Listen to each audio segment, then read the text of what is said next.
Hi, everyone. One thing before we get started, we are asking for you to bring us your listener questions. We are excited to produce 2 episodes for you featuring listener questions. Questions like, what diet should I eat while on chemo? Or what's going to happen to my love life after cancering?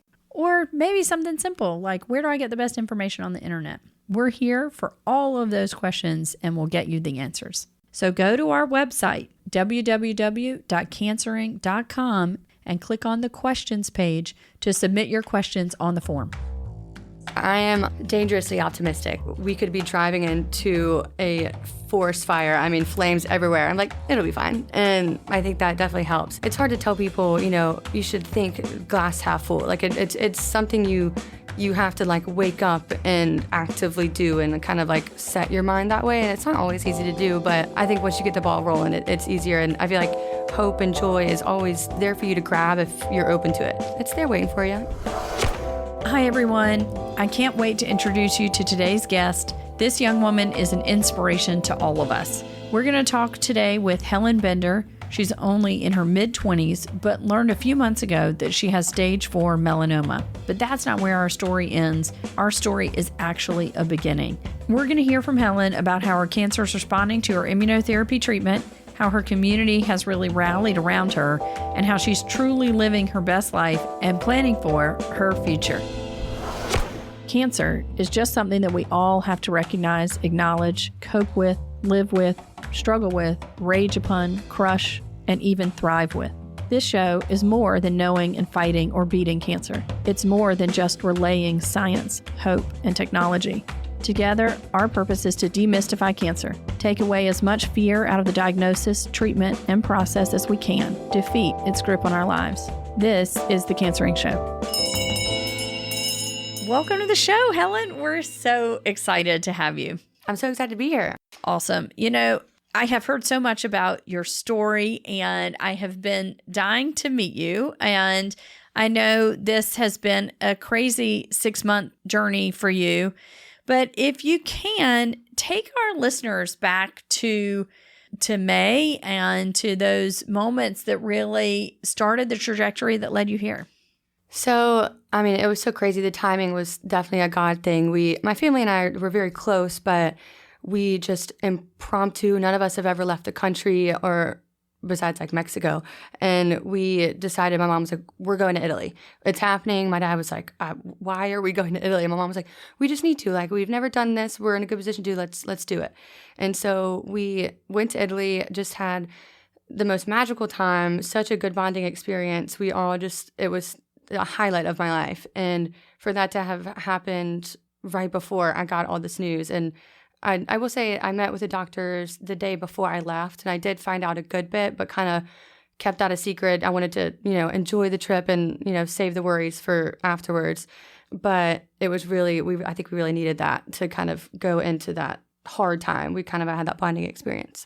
And tell me, you met with doctors and they told you what? How did you end up in the doctor's office? So back when I was 19 years old, I had a mole on my back that I got biopsied.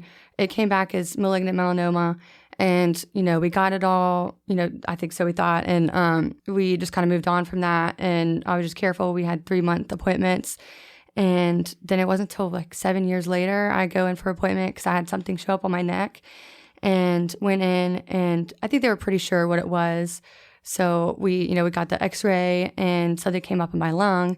And so both those together, I think they didn't want to tell me for sure, but I was like, I'm going to Italy tomorrow. Is there any chance this can wait? And they were like, you call us the second you get back and we'll, go over everything. So I think they kind of let me have, I think by then they knew that, the 10 days wouldn't make a difference if it was what they thought it was. And so when I came back, I got a CT scan, and then, they could see it. And I think that's when they could see it, like in my chest and my abdomen, or that we got a PET scan as well. And then I went by myself just because I'm not good with emotion. So it's kind of like, I'd rather, hear the news myself than, let people know afterwards. And so I just called my boyfriend and said, be on standby, have your keys ready. I may need you to come here. And so then the doctor came in and he was like, this is definitely, like, we can tell these tumors are, angry. It definitely looks like that it's spread throughout your body. And that he was like, it is stage 4. And I kind of remember just like the whole room kind of blacking out. It was just, I could kind of see his face and like knew what he was saying, but like didn't really understand it. Yeah. And they kind of were just like waiting for me to process. And I was like, okay, like, what do I do now? Right. And, but I mean, now it was such a scary time and the memory of it is so hazy, but I'm doing so well now. It's so crazy that I wish I could go back and tell myself back then, like, you're going to be okay. But at that moment, you really don't think you are. Yeah, no, it is probably one of the hardest moments any person would go through in their life. And you're so young. I can't imagine going through that, being alone, or even withholding that information from my family. It's hard. I remember, I wasn't really processing it, but was kind of like, okay, I could take this information in and then like do, whatever I will with it. But I definitely was not capable of telling my family that. He was like, okay, do you want me to call someone? But my mom and sister were on the way back from New Orleans, and I didn't want them to find out in the car. And then my dad was at an eye appointment in Fairhope, but luckily it was with one of our cousins who like he's grown up with, so it was good that he had family there. And I just had my dad on speakerphone and had the doctor tell him, which you want to be able to tell them that, but like it was so hard to be able to like transfer that information, because you almost feel like I knew it wasn't my fault, but like you hate that you're the reason that they are like currently going through so much trauma. Like you feel like you're putting that trauma on them. So that was hard, but we're all recovering and moving, feeling a lot better about it. No, we do. We hear that from patients a lot who have come into the studio, that their concerns are mainly for their family members, for the pain that that this causes to them. And to those of us as family members, we say, only, what we can do for the patient, what we can do to make your experience easier. The other thing that I think about is that for you, kind of came in bite-sized pieces. You felt something, then you had the x-ray, then you knew there might be something, and then the scan, and kind of for your parents, it happened all at once. It's so true. And you kind of I feel like cancer is not easy, and receiving that information is obviously not easy, but I think it is so much easier to know it's happening to you rather than someone else. I mean, watching my sister go through that was just like, I think it was harder on her and harder on my parents than it really was on me, because like, I'm not going to work when I find out I have stage 4 cancer, so like throughout that time I was able to kind of let go and just like float through everything. And like, as people are, we're learning more and getting more information about it. But like my dad was in the middle of like work and stuff. Like he had to go back, and like everyone had to live their everyday lives with all this. And like there was no expectations as to what was expected of me. I kind of got to let go. But like watching my family and other people, my friends, having to go to work the next day, or having to call them and be like, I don't know. It was hard to watch everyone go through that, and knowing that on top of that, they were doing everything to take care of me. And like, I just was kind of mentally incapable of really getting everything done. And so I really leaned on them, and it was, a lot for them. But now, I'm every day I'm like, can I do anything for y'all? It's my time to shine. Like, y'all have helped me through all this, but you can't really repay that, Well, Helen, it just speaks to what an amazing person you are, that those are the thoughts that come to you, and that experience is really, how it was for other people. And we're all just so grateful that you're doing great now. We can't wait to hear the trajectory of that. But also kind of that knowledge that you were so well taken care of. Oh my gosh, yeah. I mean, for my family, but also I remember when we finally let people like in on it and told everyone about it. I think that, I guess I posted it on Instagram and was like, I know some of y'all know, I went to my cousin's wedding, and, I wanted to have one last little, fun thing to do before we told everyone. I was able to see a lot of my friends. And then on the way home, we had like a 6-hour drive, and I just picked up the phone, called everyone, called as many people as I could. You want everyone to be able to, you just hate picturing someone finding out over the internet. So, I mean, I called as many people as I could to tell them about it. And then once we got done with that, I posted something on the internet. And I mean, I couldn't use Instagram. It was every person that I had run into in the grocery store, that I had like teachers from like high school and elementary school, like college friends, everyone, people I would never expect, like, pray for Helen, like click this link to support Helen. It was like she's, it was just so crazy how many people were flooding our phones with support. And like that just really made that scary time. I wish that we had just let everyone know immediately. We had kind of locked ourselves off or like blocked ourselves from that support. And my mom will tell anybody that it was such a weight lifted off our shoulders when we knew that we could depend on all these people. I think that's so important. Our whole season 3 is about community, and if not finding, then creating the community that you need to get through such a really tough time. And I love that advice. I think so often people say, I can't tell this person, or I'm not going to tell this person. I've had parents tell me they're not going to tell their grown children that they're experiencing cancer. And I'm like, you need somebody to help take care of you. And to then have this advice from you and from your mom that says, open the door, let people in. Yeah, absolutely. Open the door. And I don't know what it is that makes you like, you just, and cancer isn't your fault, but it's like you are bringing this into their lives. And it's like to bring that in that news, and that like everything changes from there. So you don't want to be that person, but like you just have to, I guess, be selfish in a way, and like knowing that you need those people, and to be able to bring that in, I think is important. Yeah.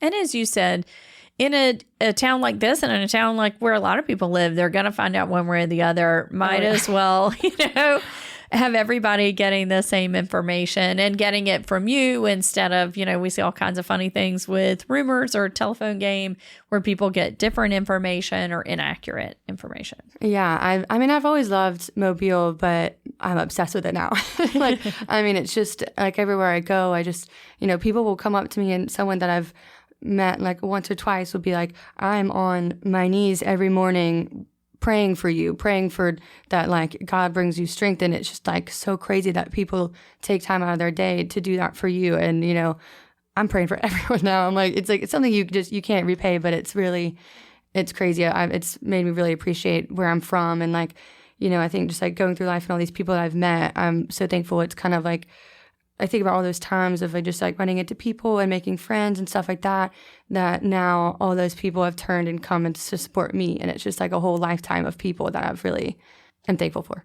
Now, we do want to hear more about the amazing treatment that has made you feel as good and as healthy as you do now. But before we do that, we really have to hear about your one last hurrah before you were going to start your cancer treatment. Oh, yeah. So, oh my gosh. Hangout Festival has always been my favorite weekend of the entire year. I always look forward to it. And while I was in the doctor's office there, I think it was like my second appointment. I had known I had stage 4 cancer for about maybe 48 to 76 hours. And I was asking my doctors, like, will I be able to go to Hangout Fest? And they're like, I feel like you're not processing, there's more important things. But like in that moment, I knew that like I just needed a little escape. Like you're in that doctor's office, and it's so scary, and like just not the greatest vibes, were happening. So I really wanted to be able to still experience that. And the doctors agreed and let me, go to Hangout Fest. And I was able to, so my sister and I reached out to Zed, which Zed is an EDM artist and a DJ. He tours around the world. I think he's from Germany, but a huge artist and someone who I've been a fan of for a long time. And I had seen him, I think 2 times before, and is one of my favorite artists. And we messaged him, and I basically told him, I'm about to go through, at the time, I thought I was going through chemotherapy. Mm-hmm. So I was like, I'm about to start chemotherapy. I don't really know what my life looks like from this point. I don't know if, I didn't say this, but like at that point, I didn't know if I was going to be alive in a month, So I was like, if we can meet you, if like anything that to like make this experience even better, we would love to. We're huge fans, He responded within 10 minutes, maybe within like 8 minutes, and was like backstage passes, I would love to meet you. This is like, you are going to make it through this. You are like, he was just, and I could read it for y'all later. He just like flooded with me with so much like encouragement, and was like, absolutely. And his manager let me know later that he had called him the second he got the message. It was like, not only are we going to get her backstage, but I'd love to like create the surprise for her. And they spend a lot of time on like there's so many people that go into like the lights and the whole timing, everything has to be right. And the fact that they wanted to surprise me and give me this like joyful experience in the middle of that was amazing. And so I get to meet him, and he is just so sweet. And just pretending the whole time like that was the only thing we were going to be doing, which Right. is so funny to think back on now. And so we get on the side stage, and I'm with one of my best friends, Catherine Lee, and my sister, Virginia, and we're just dancing. I know every single word to every single song. I'm jumping up and down, just singing my heart out. And the manager, who we had kind of become friends with, and he had told me that he had a friend that had gone through this and had melanoma. We kind of bonded over that. And he came out and just grabbed me and started bringing, I'm like kind of pulling his arm, like the crowd is going to see me. I'm going to be in the way. And he was like, no, you're about to be a part of this. Instant tears. My sister and best friend are crying. And I just look, and there's like 30 to 40,000 people looking up. And he was sweet. I think that he didn't know if I wanted everyone to know about what, that I had cancer and I was going through that. And he was respectful of that and basically said, this is my friend Helen. She's going through a hard time. Like, let's give her some love. And I mean, everyone starts screaming, cheering, like the lights are going and the song starts, and it's basically about, like, the song's called Alive. And that was what we were hoping for. And I am alive amazing. today. So, yeah. And everyone just starts like chanting my name. And it's just like, it's so crazy that should have been like the absolute darkest time of my life. And like, I remember like the dark times, but that whole weekend from beginning to end was just masked with joy and happiness and like excitement. And I feel like it's really hard to do that, but he made it happen, and it was the best experience of my life for sure. Well, I love everything about it. And for those of you who want to see the video for yourselves, it'll be on our website. And we hope you'll enjoy that too and cheer along with Helen. And I know you're dying to hear more about her cancer treatment and cancer journey. But now's a great time to take a break. And then we'll talk more about that and another special moment for Helen and her boyfriend, Alec. Jamie's Joy is a nonprofit organization focused on increasing awareness about HPV cancers like cervical cancer and the HPV vaccine. The organization was created in memory of Jamie Godfrey Milam, a young woman from Spanish Fort, Alabama, who passed away in September of 2018 following a 4-year battle with cervical cancer. Although Jamie did not have HPV while fighting her battle, Jamie hoped her struggles would not be in vain and that she could help at least one person not have to battle this awful disease. Following her passing, Rob Milam, her husband, created this organization to help spread the word about HPV and the HPV vaccine. He speaks to students, parents, and other community groups about the importance of getting vaccinated to help prevent 6 types of cancer in men and women, including cervical and head and neck cancers. Also, Jamie's Joy plans to bring back its annual crawfish cook-off in the spring of 2023. You can find out more information about Jamie's Joy and this event on its Facebook and Instagram pages. So Helen, you said at first that you thought you might receive chemotherapy, but then you didn't. You got a different treatment. Tell us about that. It's funny what goes through your head when you get that kind of news. I see doctors, I was like, am I going to lose my hair? Like, my makeup's going to have to go all the way to the back of my head, like my makeup line. And they knew I was not processing the information I was getting. But I did think that I was going to be getting chemo. And it was kind of a scary time because I think there was about a 50-50 chance of the immunotherapy working. And then, but if it did, there's about an 80% chance of it continuing to work. We just needed to get to that point. So at the time they said it's like having an inoperable tumor just because there's so many, they couldn't cut into that many places of my body, So immunotherapy really was the only option. And it was so scary to know like there's a 50 chance of it working or not.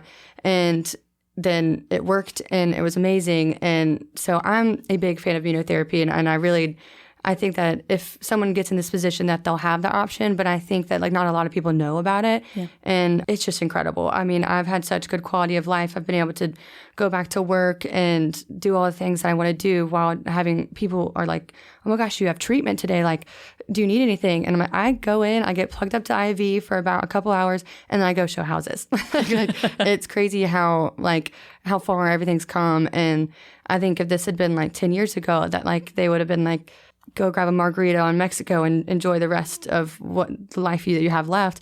But now, because of immunotherapy, I'm able to be here and know that I can have a long life ahead of me, which is, I love immunotherapy, as you can imagine. Yeah. I'm very thankful. Well, we've had doctors kind of describe to people what it is. Can you tell us kind of in your own words what immunotherapy is to you, how you understand it? So they had put me on 2 medicines, Opdivo and Yervoy. And so for about 4 months, I'm on both of them. I'm on an IV for about 4 to 5 hours. Mm-hmm. And it's kind of like a dual-acting drug that it's funny how doctors describe to you things. Like he was drawing cartoons on the whiteboard. And basically it was one little soldier that is fighting off the melanomas and, like discovering them and fighting them and shrinking them down. And then the second medicine was because it's so crazy. Melanoma is very smart and can tell that it's been recognized by the medicine, and it then masks itself so that it could continue to grow, which is terrifying. But so that second drug helps unmask it. And it basically, the medicine doesn't, fight off the cancer itself. It basically builds up your immunity system so that your body can fight off it itself and basically makes it strong. I just went through about 4 months of Opdivo and Yervoy, and now I just got off Yervoy and I'm just on Opdivo. So nice. I think I have a lot less side effects. Okay. And I was feeling pretty bad for a couple months, and they put me on a clinical trial drug that is used for rheumatoid arthritis. And it's kind of in a clinical trial because they don't know how it reacts with the cancer treatments and with the cancer itself. But it took away my side effects completely, and it helped with the quality of life for sure. That's awesome. And how did you decide to do a clinical trial? It's so crazy that how this happened. He just had mentioned it and said that it could help with the symptoms. And in that moment, I just really, really wanted the symptoms to go away. I mean, I was having 103 fevers every day, and I couldn't shakes in my sleep. It was kind of you feel like you're going crazy with all this stuff. And I was yep, and put that in my arm. So they gave me a form and kind of described it to me. And again, how I mentioned, I was kind of floating through everything. It was such a hazy time, and I was just whatever the doctors say is good, I'm good with. They know so much. So I remember looking down, and they had put the IV in my arm, and I was I really should have asked more questions about this. This drug is just going straight into the bloodstream. But I'm glad that we did it because it has been a godsend for sure. That's fantastic. And, just for our listeners out there, when you are going through immunotherapy, it doesn't have the side effects we think of with chemotherapy, but it does feel like you had the flu. It gives you a lot of those types of side effects because it is revving up your immune system in the same way that it does with a virus or infection. Yeah. So, immunotherapy, it has basically flu-like symptoms and fevers and whatnot. But it's not as bad as chemotherapy. I was really scared about, one of the first questions I asked my doctor was, am I going to be feeling nauseous all the time? Am I going to be throwing up? That was one of my biggest fears because that is just the most miserable experience. And it's feeling that sick and nauseous is just, ugh. And he was actually, no, you won't really be having to go through that because immunotherapy is a lot different. It's considered basically a type of chemotherapy, but is, I think, it's kind of a lot easier. And I was, of course, really worried about losing my hair, which I guess was kind of vain of me, but I have big ears and I did not want those poking out. So I was glad that, I don't have to lose my hair and I don't have to go that often. It's basically every 3 weeks, which really isn't too bad. And especially I've kind of switched from, I have a doctor at MD Anderson and a doctor at MCI, Mitchell Cancer Institute, Dr. Persing. And so now I've been able to switch treatments to Mobile, which has been nice because I just go down the road. It's on my way to work. I go in, get treatment, and then I can continue on my day. Yeah, no, I wanted to talk to you a little bit about that. I, the other day, had a patient who MD Anderson referred to me because she had gone to them for a second opinion after seeing another physician, and then was told, hey, you can get your treatments close to home. Why don't you go to Mitchell Cancer Institute? So, I love hearing about people's experiences that they're able to experience the great opportunity to have both cancer centers. Yes, I think that when you hear you have stage 4 cancer, it's you want to try to go for the best of the best. And MD Anderson seemed like such a big place, and they seem like, they know everything. We've got to go to them. And so we went there, and MD Anderson is incredible. It's an incredible community and so many great doctors. And we've kept a doctor there, and he's been great and very helpful. Dr. Davis, I think he's the head of oncology at MD Anderson. So but we've realized that we've really liked going to Mitchell Cancer Institute in Mobile, and we talked to Dr. Persing about, we really wanted to jump over there, and just, I think that was like our instinct. And he said, absolutely, like, do what you need to do. We're here if you all need us, And we came crawling back to him. We were like, he just was so bright, and his bedside manner was just so joyful, and he explained everything so well. And he explained it in a way that I could understand, in a very calm way. And so we asked MD Anderson if we could switch back to MCI and get treatments there, and then, keep MD Anderson, just in case if there was anything that we wanted to go to them too, if we could have the best of both worlds. And everyone's worked with us. And now, I live in Spring Hill and I work downtown. So I go straight past MCI on the way to work, just hop in there. And like, I know y'all mentioned community, and I love MCI in that way. I mean, I go back and they're like, oh no, Helen's here. Like, and I'm like, I go back in the blood work, and it's all the nurses, and they're all so sweet. We'll gossip about, we were talking about, our days, all that stuff. And the first day that I went back to, or switched over to MCI and had my first treatment at MCI, two of my friends that we have pictures together when we were like 3 years old. We've known each other our whole lives. And they're both nurses there. And I showed up at the hospital, and they had a basket for me with pajamas, candy, a little letter, and like everything, and like welcoming me to MCI. And they'll come and eat tacos with me while I'm getting my treatment. And it's and I just love, I've been able to meet different people that are going through similar, they have a big room with like lounge chairs and little TVs. And the first time I went, I just kind of put on some Netflix and, got the treatment. And, but now that I've been going more, I've been meeting different people that, also have different types of cancer, and kind of bonding with them and hearing their stories. And that has been nice. Just kind of, it's a nice, friendly community. You think it would be a sad room, but everyone's kind of pretty, friendly and happy, and, just happy that there's an option for us to have these infusions and these treatments. Fantastic. And I know while you're busy getting all your treatments done, you were traveling a lot. Is that right? Yes. I think that was like midlife crisis type thing, but I don't regret it, because I went to, after we saw Zed, we immediately booked another concert to see him. One of my best friends who was there that night on stage with me, she lives in Denver. So we went and saw his concert at Red Rocks. And then I went again to Denver to see, we went to the Temple, I think it was, to see Odessa, which is another one of, they are another like DJ type EDM artist that I really like.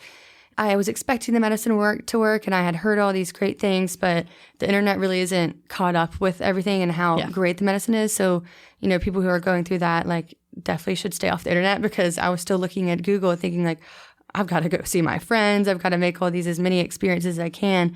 And they were so much fun. I definitely burned through my wallet going on those trips, but like had a great time. And yeah. And how did Pilots for Christ play into all that? Oh my gosh. So I feel like traveling, no one really loves the airport or likes to travel, and it's always stressful, and you got to get there 2 hours early and check your bag and all that stuff. And it's, when you're going on vacation, you don't mind, but when you're going to get cancer treatments, or like going to find out whether or not, more tumors have grown, you're really not loving the airport. You're kind of ready to make this a quick trip. Someone told us about Pilots for Christ, and it's this organization who, it's like completely donation based, and they basically take out cancer patients or take them onto a private plane and fly them to their appointments and fly them back home, which is just incredible. And they're just the most amazing people. And there's a woman that works there who, she calls you the night before you fly out, and you basically just have to fly or drive to Monroeville, and then you just hop in a plane, hour and a half there, and it just takes so much stress. You already have so much stress on you, and they know that. And so I think that they like to like take as much anxieties and stress off you. And there's a woman that works there, and she calls you the night before and asks if she can pray over you.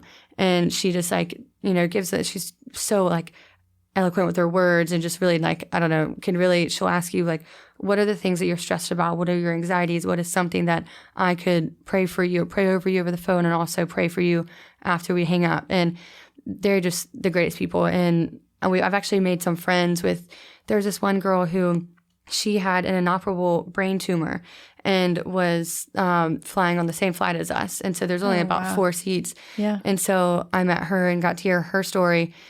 And, the doctor said there weren't really any options. And she lives in Alabama, I'm not sure where.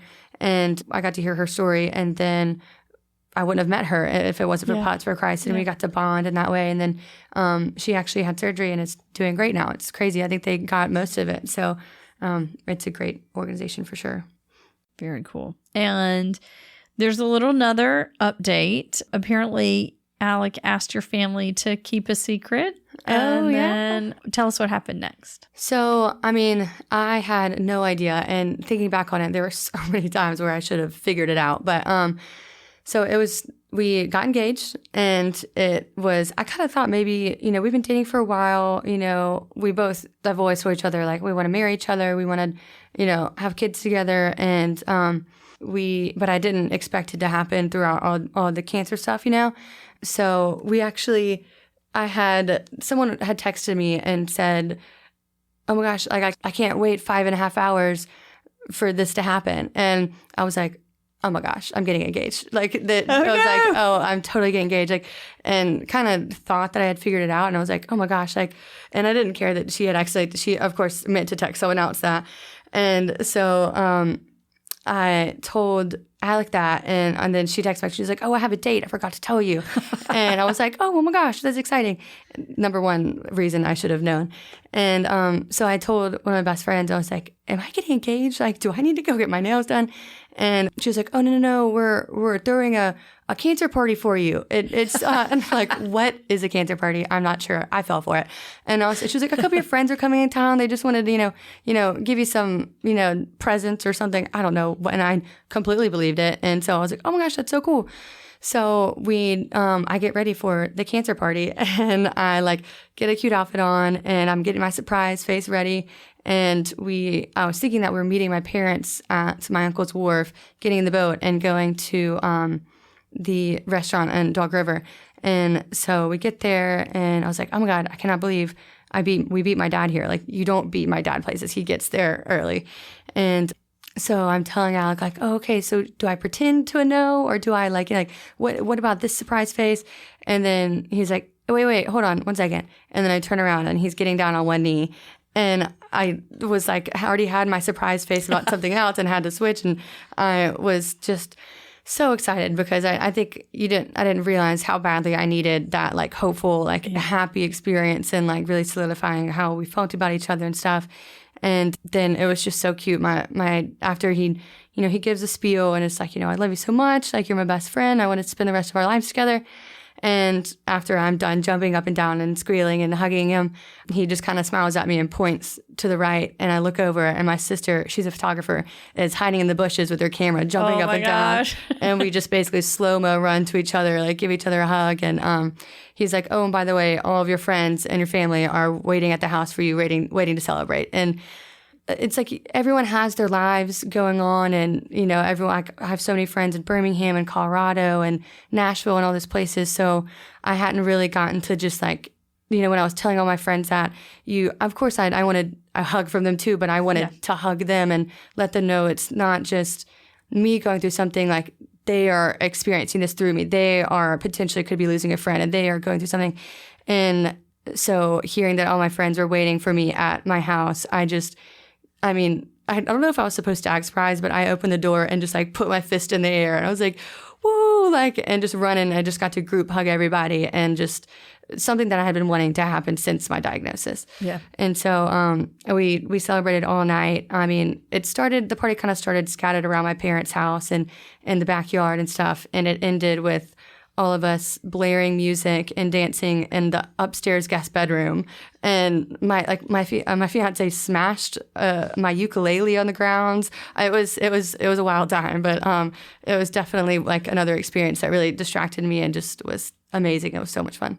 I love it. I have to say, at my wedding, I wonder where all my friends were, and they were all in the upstairs bedroom, which is where I found them at the end of the night. Yeah. Something about going to the bathroom at a wedding or engagement or event, you kind of take your heels off for a second and oh my gosh, did you see so and so? You kind of just get to have a little fun session. It reminds me of reverse hide and seek. It's called sardines, right? Where, so one person hides and everybody looks for them. And then if you find them, you hide with them until the whole crowd is found because they're making so much noise. I have not thought about sardines in so long. That was such a fun game. Oh my gosh. But yeah, that's what it reminds me of. And I mean, I have to say, Helen, not that the people who are listening can see the tears on my face, but this interview is so filled with joy and hope and love and all the people who love you.